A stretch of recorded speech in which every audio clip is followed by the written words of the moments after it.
김어준진 축의 매불쇼.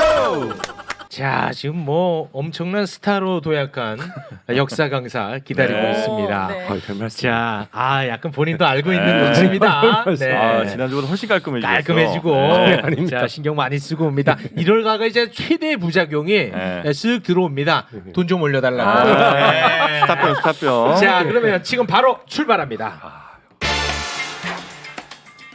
내내를 부탁해. 자, 먼저 뇌를 싹 비우고 오셨죠? 오윤혜님 어서 오십시오. 네, 안녕하세요. 은혜입니다. 반갑습니다. 네, 반갑습니다. 자, 그리고 지난번 본편보다 네. 코너가 조회수가 더 높은 굉장히 이례적인 일을 네. 만들어낸 엄청난 슈퍼스타로 지금 도약을 하고 있는 분입니다. 설민석은 가라. 백이성이 돌아왔다. 어서 오십시오. 반갑습니다. 반갑습니다. 네. 반갑습니다. 네. 예. 아이고. 난리가 났어. 난리가. 아, 그렇습니까? 에이 이거 모른 척한 깍쟁이. 아니 그게 아니고 우리 최웅님이 워낙 진행을 잘해 주셔가지고 난리 그게 났습니다. 잘 받은 거죠. 네. 예, 지상파에서도 지금 예. 섭외가 들어오고 있습니다. 예, 그 MBC 라디오에 한번 네. 나갔습니다. 예. 대단하십니다. 네. 덕분에 저희도 아주 좋았습니다. 아, 예, 조회수가 한 두 번, 세 번째까지는 예. 멘트가 비슷해. 아유, 진행자분들이 너무 잘해주셔서 네. 이렇게 가다가 네. 한 네 번, 다섯 번 넘어가면 네. 그때부터는 스타병이 이제 완전 걸리는 그렇습니다. 거죠. 진행자가 뭐 받아주질 않는다는 네. 둥, 뭐 출연료 이걸로 내가 해야 되냐는 둥. 네, 흐름 좀 끊지 말라는. 예. 네. 너무 고맙습니다. 감사합니다. 네. 네. 자, 오늘은 어떤 내용을 갖고 오셨는지. 지난 시간이랑 이어지는 거죠? 이게? 이어집니까? 예. 아. 첫 번째 시간 이모군란이에요. 이모군란. 예. 두 번째 시간은 갑신정변입니다. 갑신정변. 예. 근데 요번에는 시대를 11년을 건너뛰어서 이거 뭐 갑오 농민 전쟁이라고도 알려져 있고 동학난이라고도 알려져 있고 막 저희들이 하는 거는 뭐 동학 농민운동 동학농민운동. 이거 예, 들어봤는데? 요렇게 들어봤는데. 예 알려져요. 이게 예. 용어가 이렇게 정확하게 돼 있지 않습니다. 그래요? 예. 많은 분들이 내가 아는 용어가 다다 이렇게 생각하실 수 있는데 네. 아직까지 뭔가 딱 정확하게 정리가 안 요거를 됐군요. 할 수 있는 용어가 잘 없어서 네. 왜냐 가보년의 동학 농민운동 이렇게 얘기를 합니다. 가보 농민운동. 요렇게. 가보년에 예. 있었던 예, 예. 동학 동학 농민운동. 농민운동. 예. 갑신정변 이후 10년만, 11년만. 11년 만에. 네. 그래서 1894년에 네. 1894년에 벌어진 일입니다. 1894년. 예. 오늘 무조건 외웁니다 이거. 예. 오늘 오윤혜 씨. 저 외웁니다. 예. 네, 1894년. 네.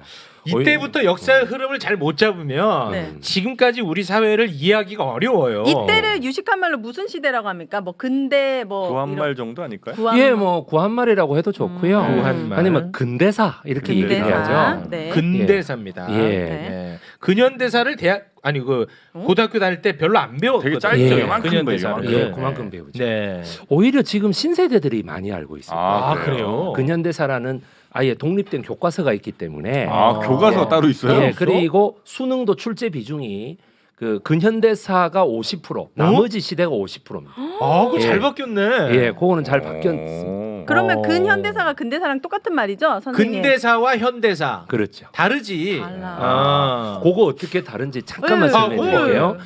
근대사는 네. 우리나라의 자본주의가 시작된 거를 근대의 시작이라고 보고 몇 있습니다. 년도입니까? 자본주의. 그게 이제 뭐 여러 가지 자본주의 얘기가 있지만, 시작이요? 예, 자본주의의 시작. 1876년. 네. 예, 1876년으로 보고 있죠. 그게 그때 자본주의 뭐가 있었어요? 예, 태동이? 자본주의에 일본이 네. 강화도 조약을 맺으면서 네. 우리나라에 들어옵니다. 음. 예, 그래서 그게 참 사실 일본이 들어온 걸 어떻게 근대의 시작이라고 봐 하는데 거의 정설이 그렇습니다.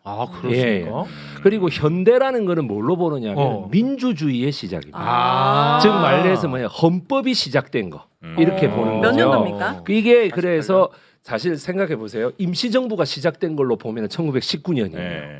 그런데 우리나라의 말 그대로 재헌 헌법부터 시작한다 그러면은 48년? 1948년 7월 17일부터가 되겠죠. 예, 예. 그래서 헌법에 입각한 민주주의가 시작됐다. 근데 혹시 전에는 뭐라고 합니까?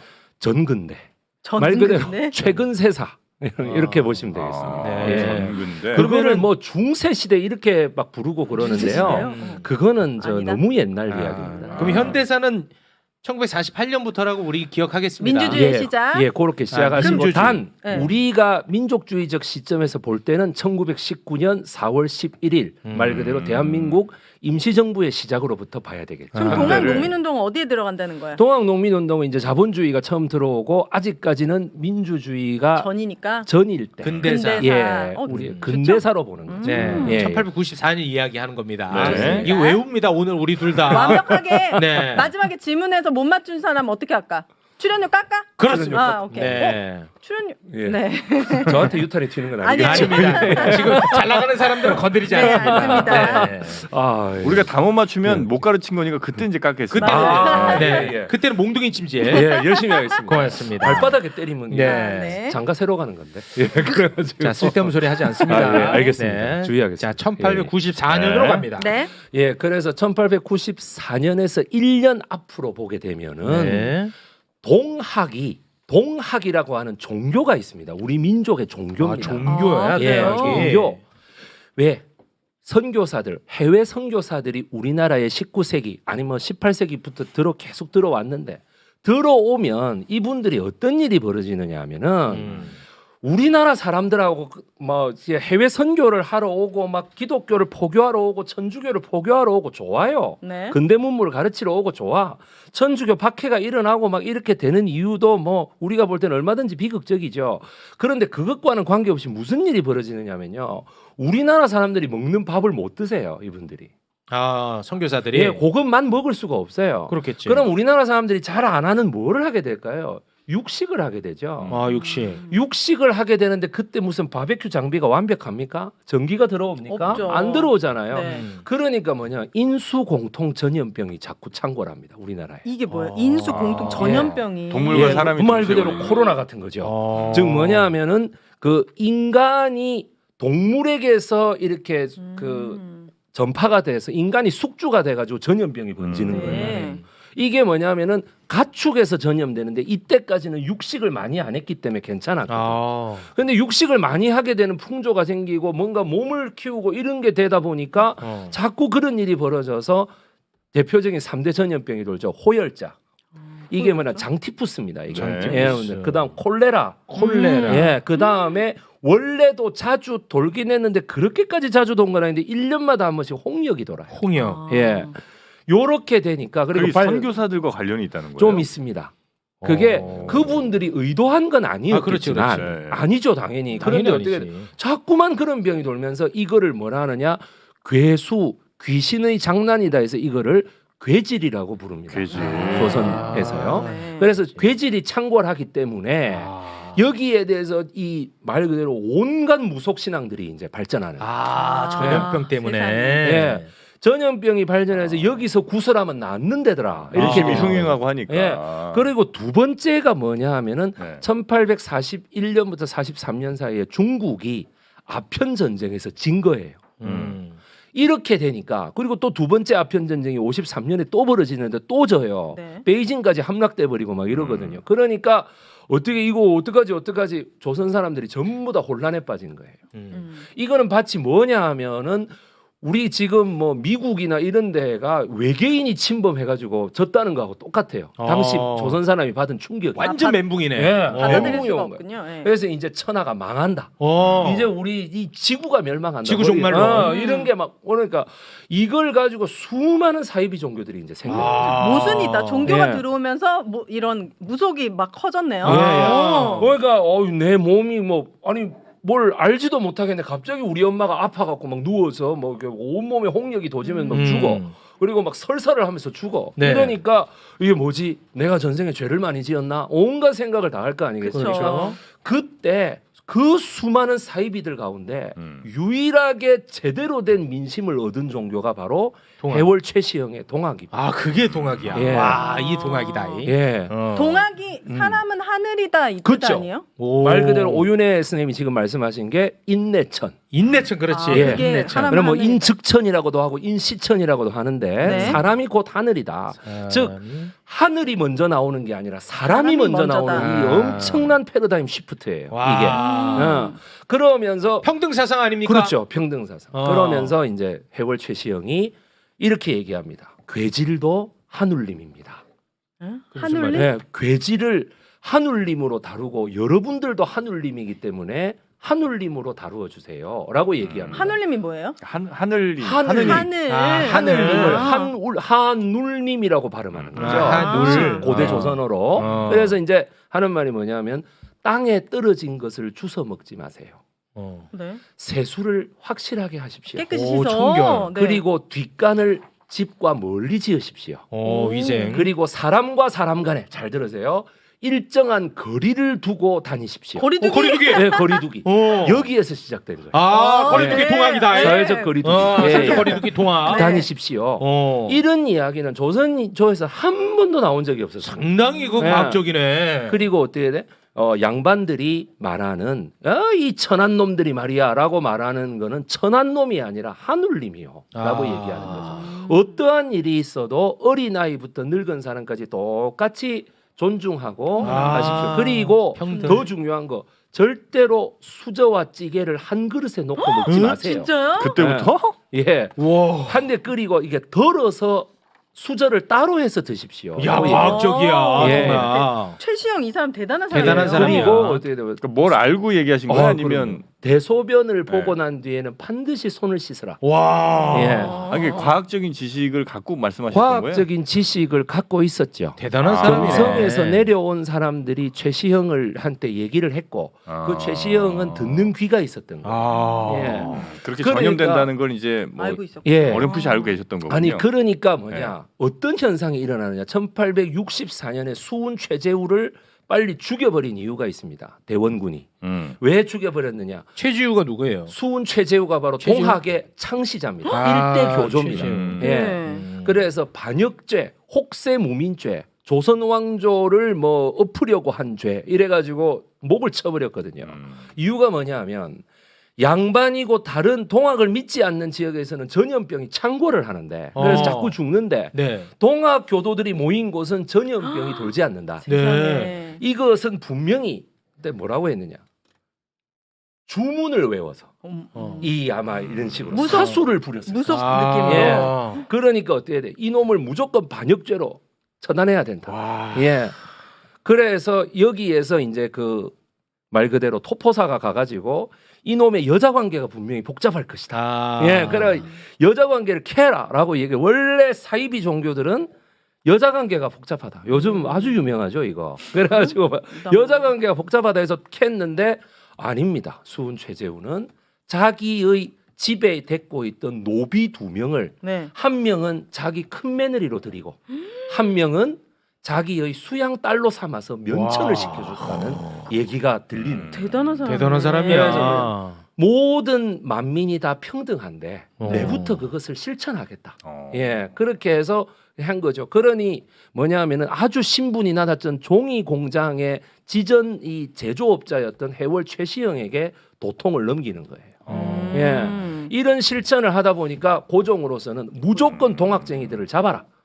이거 계속 놔뒀다가는 양반 사대부의 신분 질서가 무너진다. 아. 예, 그렇게 해서 미기의식. 예, 네. 그래서 동학이 그 최시영 선생이 34년을 도망 다녀요. 아이고. 체포를 피해서 34년 동안 아이고 막 다른 어떤 나라의 도망자들도 해월 최시영 앞에서는 명함도 못 내밀어요. 대단하시네. 여러분, 예. 34년 동안 도망다니면서 그 종교를 다 퍼뜨려. 퍼뜨리고 그 여러분 마지막에 공주 우금치에서 돌아가신 분이 26,000명이죠. 동학 교도가요. 네. 예, 돌아가신 분 26,000명. 그렇게 엄청난 규모의 교세를 키운 거예요. 30년 동안 도망다니면서. 네. 그러면서 이 갑오농민 전쟁이라는 게 우리가 일어나기 1년 전으로 가면 벌써 뭐냐 하면은 교조 신원 운동. 우리 최재우 선생은 절대 반역을 하다 죽지 않았습니다. 그냥 억울하게 죽었으니 이 누명을 좀 풀어주시오. 아. 요 누명만 풀면 우리가 사입이라는 말을 안 들어도 되지 않느냐. 네. 공자의 논어에 의할 것 같으면은 비슷할 사 그러나 이 안일 비 해가지고 나는 사이비를 싫어한다라는 공자의 말이 있어요. 네. 예, 그래서 그 사입이라는 게 논어에서 나오는 말이거든요. 짝퉁이라는 예, 얘기죠, 짝퉁. 아무래도. 예, 그러니까 그래서 아닌데 비슷한 거를 싫어한다 이 말이에요. 그러니까 사이비 종교가 아니고 우리는 진짜 민중의 종교입니다라고 얘기를 하니까 고종이 더욱 더 강력하게 탄압해라. 아, 더 아유. 탄압하지. 예. 탄압해라.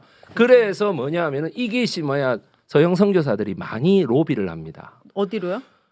우리 천주교하고 개신교에 반대하면서 우리를 서학이라 부르고 저들을 동학이라 하는 것이니 우리를 인정해 주면은 저 동학은 반드시 인정을 하지 말아라라고 얘기를 하는 거예요. 아. 예. 그래서 고종이 그렇게 하라 이라는 거예요. 그렇게 하라. 거기 예. 편 들어주나. 예, 서양 갈라치기. 편들은 아. 그래서 1893년 2월 달에 2월 11일 달에 그 광화문 앞에 가서 교조 신원 운동을 해요. 광화문이야 또? 예. 교조 광화문 신원 앞에 운동? 막 전부 다 몰려들어요. 그래 몰려들어서 거기서 교조 신원 운동을 대대적으로 합니다.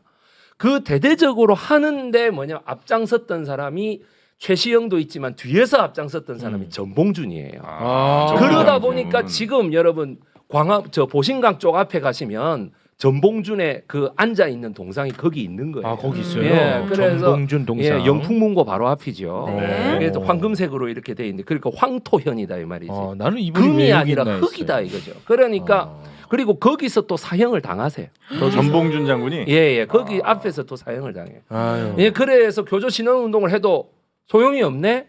그래가지고 어떻게 되면 1893년 11월 충청북도 보은군 당시 삼남 지방의 중심이 어디냐면 보은군입니다. 지금은 아무것도 아닌 것 같죠. 보은군이 아주 중심지예요. 제가 유튜브 채널에 제가 강의도 했어요. 네. 그때가 보은군에 거기에 다 모여갖고 교조 신원 운동을 하는데 자그마치 3만 명이 모입니다. 와. 고종이 도대체 저거 어떻게 하는 어떤 놈들이 모이는 거야? 저 가서 좀 알아봐라고 해서 보냈던 그 선무사 어윤중이 말하기를 11개 종목을 쭉 얘기하죠. 빛에 쪼들려 모인 사람, 불만에 모인 사람, 사이비를 깨닫고 동학적으로 귀한 사람, 뭔가 탄관오리에 다 그 된 사람 전부 다 가산을 팔아가 다 모였다. 충청북도 보은에. 그래서 모이니 그래도 이 2만 6천 명이 모이니까 겁나잖아요, 고종. 겁나 이거는. 그러니까 막 공수표를 막 남발하는 거야. 탄관오리 취재할게. 내가 동학 그것도 내 포교하게 해줄게. 안 괴롭히게 해줄게 하면서 막 달래요 최시영을. 그래서 성공한 거네. 그러면 그냥 우리가 물러서자. 여기서 해산 이렇게 된 거죠. 음. 여기에서 이제 뭐냐면 온건파와 급진파가 갈립니다. 아, 동학내. 예. 아니 우리가 지금 돌아가면 탐관오리들이 우리를 가만히 놔두겠느냐. 맞아. 항상 이래. 고종하고 민비가 우리를 뭐 용서해 준다고 웃기지 마. 지방 가면은 거기까지 임금의 덕이 미치는 거야라고 아. 얘기를 하면서 네. 너무나 못 돌아가. 안 돼. 우리가 어떤 마음으로 왔는데 이렇게 되거든요. 똑같다. 그러니까 좀 그 급진파의 대장 바로 전봉준 장군이 되겠습니다. 아, 급진파입니까? 정봉준. 전봉준. 전봉준. 이 사람이 강직파라는 거죠? 급진파. 아, 급진파. 천안 전씨인데요. 음. 이분의 후손이 지금 국민의힘의 국회의원이죠. 전봉준 누구예요? 후손이요? 아마 전주회 의원이지 싶어요. 그래요? 예. 아, 직계 후손이요? 예. 직계가 아니라 아마 요렇게 돼서 요렇게 내려. 반계쯤인데. 예. 우와. 아, 전주회 의원 앞으로 까박권 들어갑니다. 예. 와, 그래. 아니 전주회 의원 그 법사위에 그 여러분 그 여자 의원 있잖아요. 야, 알아요. 예. 예. 전주회 의원 아버지가 또 5.18 광주민주화 항쟁 때 전남도지사를 지냈던 오. 전석홍 도지사입니다. 오. 예. 전두환하고 아주 그래가지고 그래요. 예 그랬던 그 상황이 있습니다. 네. 지금 법사위 열리고 있으니까 아주 뭐 예, 반민주 전선에서 싸우고 있겠네요. 예, 그래가지고 참 그렇죠. 네. 그래갖고 아, 전주회 의원. 예, 네. 그래갖고 제가 하는 말이 이 그 전봉준이 어떻게 기포를 했으며 어떤 결말이 났는지는 많은 분들이 아실 거예요. 그런데 어떻게 처음 기포하느냐? 도저히 이래 갖고는 안 되겠다. 우리가 동학의 급진 노선으로 나가자. 1894년 1월 22일 전라남도 장성군 그리고 전라북도 고창군에서 네. 기포를 시작합니다. 기포라는 기포가 말은 뭐예요? 기포라는 말은 포라고 하는 것이 군대의 단위처럼 네. 동학교도들의 단위인데 그것이 일어난다 이 말이죠. 아. 일어날 기 바로 저 백이성 할 때 기자가 일어날 기자입니다. 아. 그래가 이제 탁 일어나니까 기포가 됐는데 그게 33명이었어요. 뭐야? 얼마 안 일어났네? 예, 33명이 처음에 전봉준 옆에서 목숨을 함께 한다고 일어났죠. 네. 아니 이런 운동 해보세요. 2명을 꼬시기도 힘들어요. 그러니까 33명이 팍 일어났으니 바로 1919년 3월 1일 왜 민족 대표가 33명이었는지 이제 여기서 아시겠죠? 유래하는 여기서 거야? 유래된 거야? 예, 그렇습니다. 아 진짜로? 예, 급진파들이 모여서 한 거예요? 예, 그렇습니다. 오. 그러니 그 주창한 사람도 천도교 동학의 그 후손인 천도교의 의암 손병희 선생 아닙니까? 아. 그러니까 33명이 가지고 있는 동학의 의미가 있는 것이죠. 아. 예, 대단하네. 그래서 이 하여튼 저는 막 전북 고창하고 전라남도 장성을 가면 제가 눈물부터 납니다. 정말. 아. 예, 그래서 거기에서 기포를 해서 올라오는데 해월 최시영은 처음에 반대해요.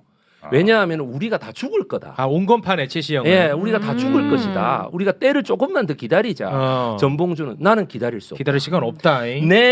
내를 다스렸던 내가 속했던 고부 군수가 조병갑이고 그 조병갑이가 내 아버지를 그 때려 죽인 사람이다. 곤장을 때려갖고 죽인 아이고. 사람 전창혁이라고 하는 내 아버지를 죽인 사람인데 왜 죽였는가? 그 이 물을 저수지로 만들어가지고 물을 딱 막아버려요. 네. 농사꾼들에게. 그러면 호남 평야에 그 사람들은 무슨 물로 그러니까. 그 농사를 지어요? 다 굶어 죽겠네. 쓸 때마다 돈 내. 물값을 받는군요. 제가 첫 번째 시간 2주 전에 말씀드렸었죠. 고종이 매관 매직하고 명성황 민비가 네. 매반 매직한다고. 네. 그렇게 해서 내가 돈 바치고 내가 쓴 돈이 얼만데 내가 뽕을 다 뽑아야 돼. 옛날에 어르신들이 그랬거든요. 국회의원 선거 포스터에 빚부터 봅니다. 재산 공개에. 어른들이 왜 그러냐면 어이 이 국회의원 되고 나면 지 빚부터 갚으려고 할까 이가 그러더라고. 그러니까 빚이 제일 적은 놈으로 나는 무조건 할 거야. 이래 되는 거죠. 그러니까 이거 맞아요. 그래서 조병갑이 탐관오리의 대명사가 돼요. 아 조병갑이 예. 오늘부터 있지. 그래서 이 조병갑이 가만 안 둡니다 조병갑. 내 아버지의 원수이기도 하고 공적으로는 탐관오리의 대명사니 네. 보훈 집회에서 우리가 그렇게 탐관오리와 동학을 그걸 하지 말라고 했는데 우리 아버지까지 때려 죽였으니 내가 용서 못한다. 그래가지고 기포를 해서 움직입니다. 황토현 전적지에서 이기고 네. 황룡현 전투에서 이기고 기세가 오르고 전주성까지 장악했으나 청나라가 들어왔다라는 소식에 왜? 그 외세의 힘을 불러요. 빌리는 거죠? 예, 고종이 불러요. 청나라가 들어왔다는 소식에 이러면은 거기서 밑에 있던 손화중이 이렇게 얘기하죠. 장군 이러다가 외놈들이 들어옵니다. 10년 전 티안진 조약을 잊으셨습니까? 이쪽이 들어오면 여기가 바로 들어오는 걸로 돼 있지 않습니까? 외놈들이 설마 들어올까? 그것이 바로 서울과 지방의 정보의 차이를 알려주는 거예요. 당시 서울에 이미 이노우에 가오루가 3,000명의 일본 병사를 데리고 있었습니다.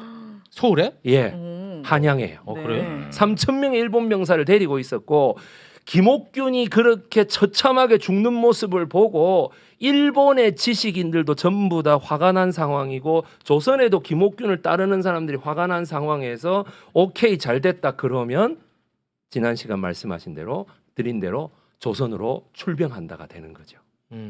그래서 10,000명이 옵니다. 10,000명이. 어디 중국에서요? 일본에서. 일본 히로시마에서 10,000명이 와요. 그래서 합치니까 15,000명이 오는 거야. 15,000명. 청나라 병사들은 3,500명밖에 안 돼요. 네.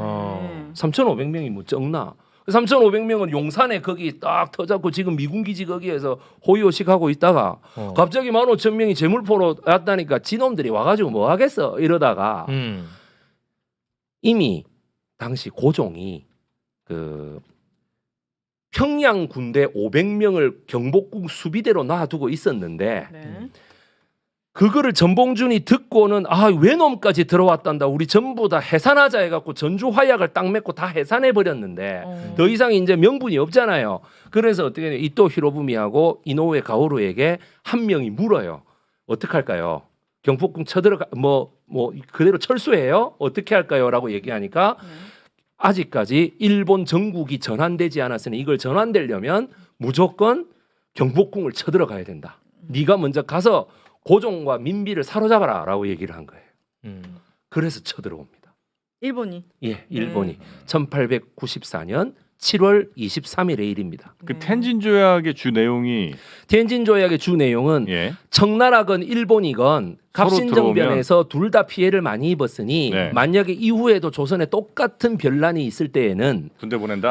양 한쪽에서 피해를 볼 것 같으면 다른 쪽도 반드시 통지해서 동일한 그 조치를 취한다 이거였죠. 그러니까 뭔일 생기면 군대 보낸다는 거네요. 군대를 보내니까 이쪽도 군대를 보내는 거지. 우리나라는 예. 아주 죽어나는 거야. 그래가지고 이 고종이 여러분 정말 지금부터 네. 열 받으실 준비. 아. 예, 뭐냐? 고종이 이렇게 돼서 되면 평양 군대라고 이러면 새벽 3시 20분에 이노우에 가오루가 그 명령한 대로 이놈 한 명의 사령관이 돌격합니다. 경복궁 앞으로 뭐 작전명 여우 사냥은 을미사변이니까 그 앞에 경복궁 앞으로 이걸 반드시 우리가 조선을 잡아 먹어야 된다 이러고 들어갔는데 일본 군대가 경복궁으로 들어갑니다. 네. 예, 15,000명이 들어가는데 새벽에. 예, 새벽 3시 20분에 들어가는데 전투를 30분밖에 안 했습니다. 항복한 거예요, 그러면 우리나라에서? 예. 바로. 30분 만에 이놈 사령관이 고종 머리에다가 총을 갖다 댔거든요. 이놈이 누군데 아까부터 예. 이놈 하는 거야? 이놈이 오시마 요시마사입니다. 오시마 요시마사. 오시마 요시마사의 요시마사. 아들 여러분 아베 간 그 아들 아베 신따로 그 아들 아베 아베 신조. 진짜. 예. 아베의 할아버지네. 한참 고조 할아버지. 할아버지죠. 아. 예, 고조 할아버지. 예, 그래서 그런 것이 자, 요 사진 아베가 예. 왼쪽, 오른쪽이 아베 예. 한참 할아버지. 아베의 고조 할아버지 오시마 요시마사. 바로 어제가 여러분 뭡니까? 안중근 대한 독립의군 참모 중장님의 저형일 말이고 순국일입니다. 네. 안중근을 살려야 된다라고 러시아가 엄청나게 얘기했습니다. 그리고 하얼빈은 러시아 조개이기 때문에 러시아 조개에서 일어난 사건을 왜 일본이 그를 데려가느냐라고 해가지고 많이 항의를 했습니다. 그럼에도 끝까지 안중근 장군을 체포해가지고 몸수색을 하고 납치하다시피 해서 여순 감옥으로 데리고 와가지고 네. 거기에서 사형을 밀어붙여서 결국 사형 집행까지 간 놈이 바로 최종 결정권자가 오시마 요시마사가 됩니다. 아베 한참 예, 할아버지. 그렇습니다. 여러모로 아주 우리의 예, 적입니다. 정말 불구대천의 원수죠. 예, 여러분들 자, 아베 안중근은- 할아버지 꼭 기억해 주십시오. 예, 예. 안중근 장군은 처음에 이렇게 내가 하고 나면 꼬레아 우라라고 말을 했던 이유가 나는 러시아 법정에 가서 재판을 받겠다라고 하는 생각이었거든요. 네. 그걸 간파한 거죠. 오시마 요시마사가. 음. 아, 내가 그 수에 안 속아 이러면서 잡아온 거예요.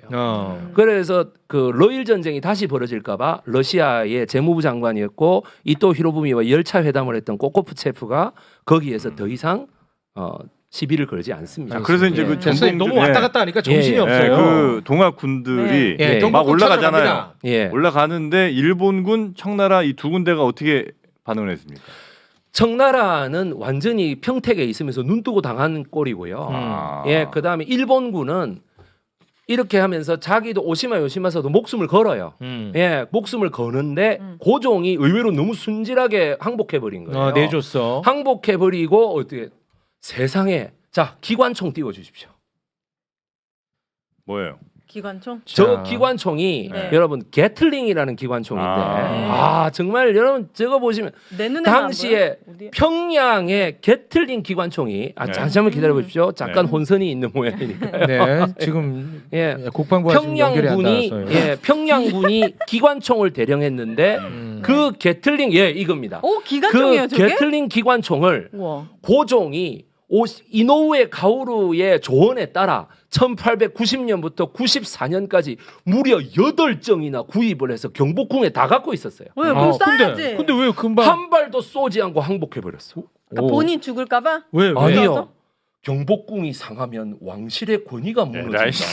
아, 뭔 상할까봐. 아유. 이 총알에 상할까봐 이게 말이 되는 말도 안 되네. 한 발도 쏘지 않고 그냥 항복해 버린 거예요. 뭐하러 샀어? 왜 샀어? 그러니까 못 땄어. 그래서 이걸 어디다 쓰냐 다시 기관총 보여주시죠. 다시 보여줍니다. 전시용이야, 뭐야? 7월 23일에 이것을 못 쏘고 11월 19일 공주 우금치 전투 우리 농민 백성 2만 6천 명에게 쐈습니다. 이거. 누가? 동안농민 그 운동할 때요? 고종이 임명한 충청도 관찰사 박재순이가 이거를 쐈습니다. 저걸 갖고 가가지고 예, 예. 우리 농민한테? 동학 농민들한테. 우리 농민군한테 쐈어요. 와 이거 웬일입니까? 왜냐면 내가 그래서 고종을 죽어도 용서할 수 없다는 게 이게 있어요. 아 고종과는 오늘부로 저는 절연입니다. 네, 절연하세요 진짜. 아, 나는 그것도 진짜. 모르고 계속 고종 존경했네. 아니 그러니까 박재순이 바로 여러분 뭐야 와. 을사오적이지요. 네. 1905년 이완용, 이지용, 이근택 그다음에 박재순, 권중현 요 5명이죠. 나는 박재수는 예. 기억 못했어요. 예, 이 박재순이 바로 여러분들 그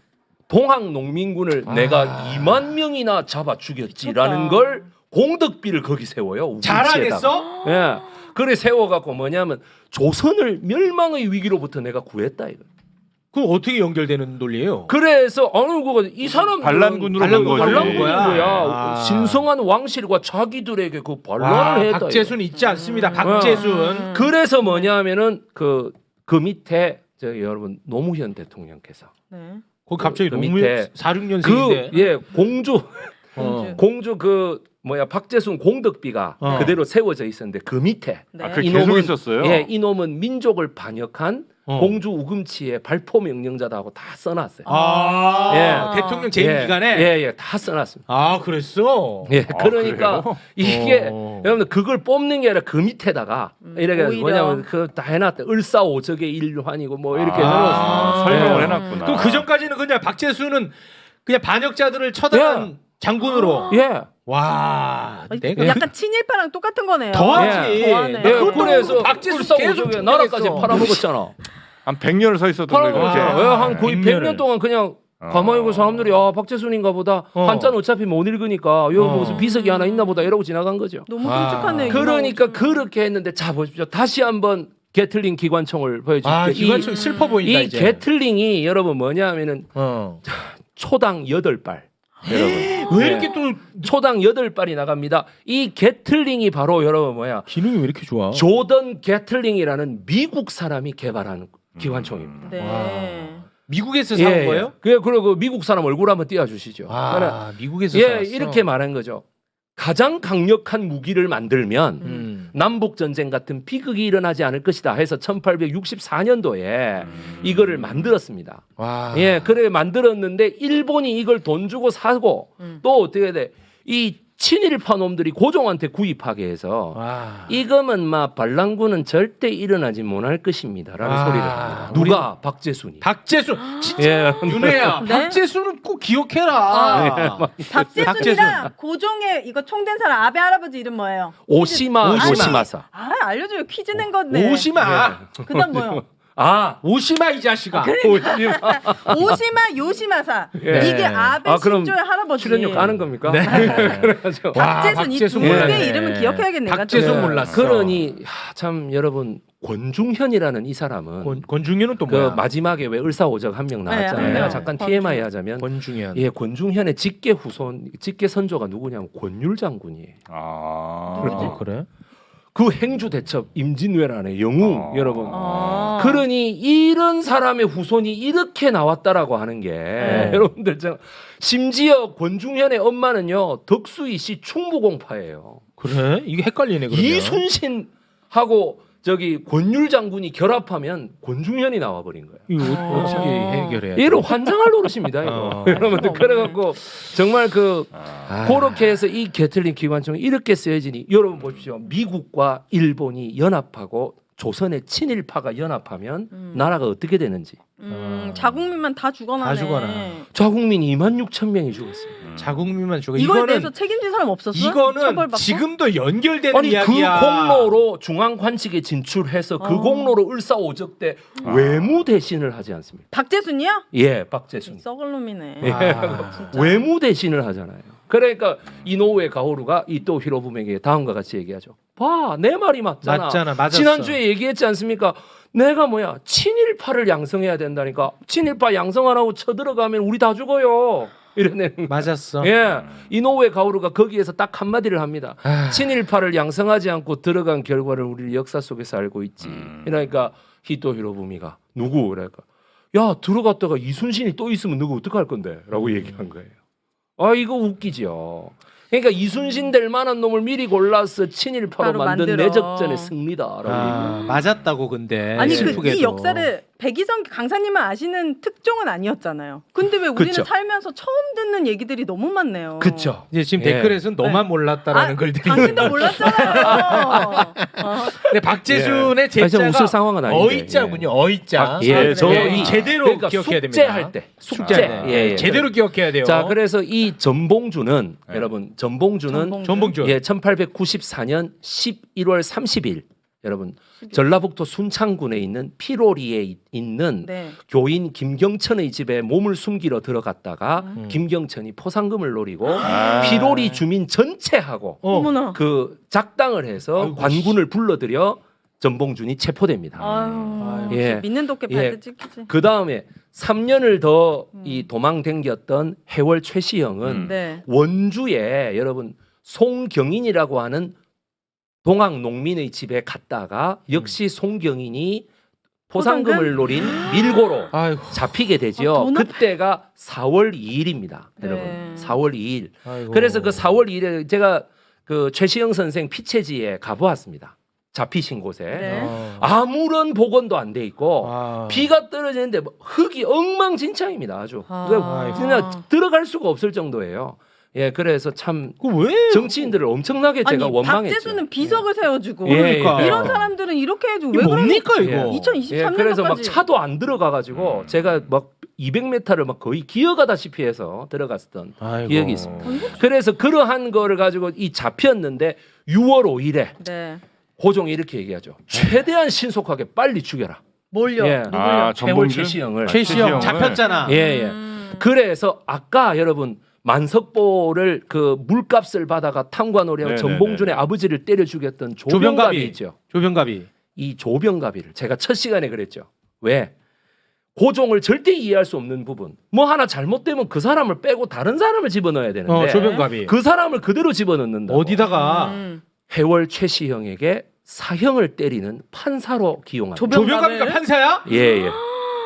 조병갑이가 판사가 돼요. 아이고 조병갑이 판사다. 진짜 여러분 그거에 여기 지금 우리 아이고. 작가님이 말도 조사하신 판사 예비 판사 뭐 이렇게 나와 주사 이래 나와 있는데 네. 검사가 없는 거예요.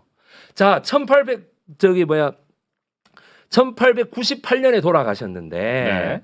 그래서 뭐냐 하면은 이게 대한제국이 설립되고 난 다음이잖아요. 그래서 일본이 근대식 재판을 요구합니다. 아. 근대식 재판은 뭐냐 하면 검사가 기소를 해서 그 검사가 기소해가지고 구형을 한 다음에 판사가 땅땅땅 때려주는 게 그 음. 판사는 자기가 아니어야 되는 거죠. 어. 국왕이 하는 거는 전근대적 재판이고 그렇지. 이거는 그래서 최초로 근대적 재판이다. 그게 최시형 사형 재판인 거예요, 여러분. 그럼 판사 조병갑이고 그러면 판사 검사는 좀 자 그림 띄워 주십시오. 검사- 법대로 여러분들 누군데 검사는? 법대로 뭐야 이거? 법대로? 자 법대로 이완용?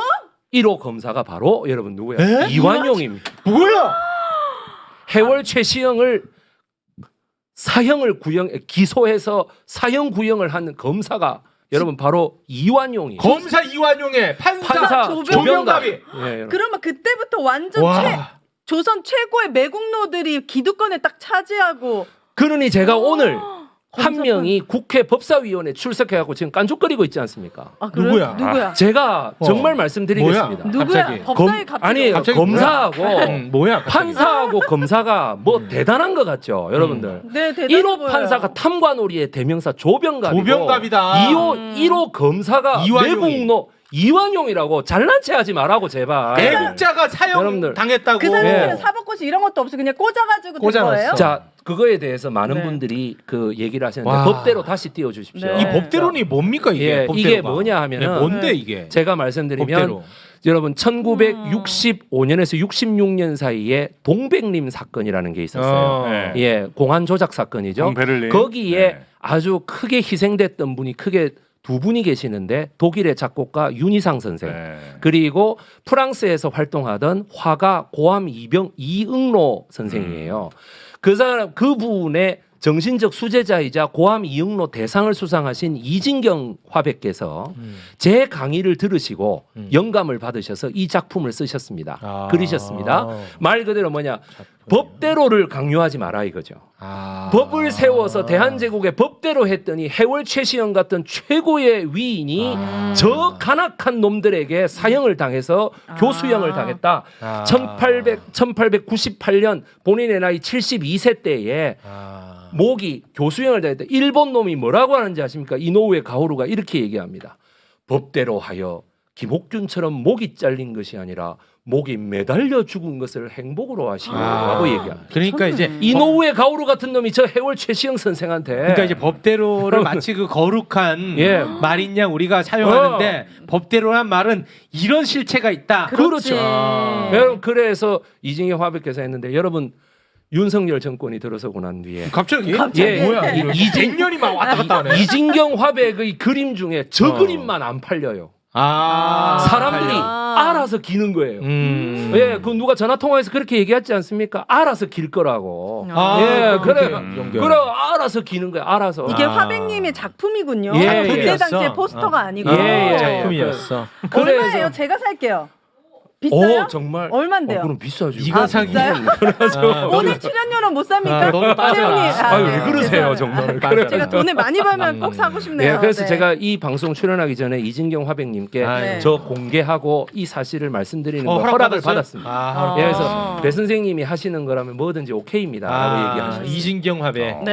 예, 예. 최욱 씨가 사주세요. 예, 돈도 잘 이진경. 아니, 벌면서. 제가- 아니면 정영진 씨가 아니, 집도 집에 그림 이것만 많아. 안 팔려. 이거 접근할 만한 예. 그런 아니 작품이 집에만 아니야. 놔두는데 뭘 이거 뭐 아니, 관리할 1, 200 수준이 아니야. 많이 비싸요? 예. 한국의 경성법학원이라는 게 있었습니다. 네. 경성법학원에서 1895년부터 법관을 양성합니다. 이노우에 가오루가 시켜가지고 법관을 양성하는데 그때 여러분 제1호 검사로 양성된 사람이 있었습니다. 누구냐 여러분?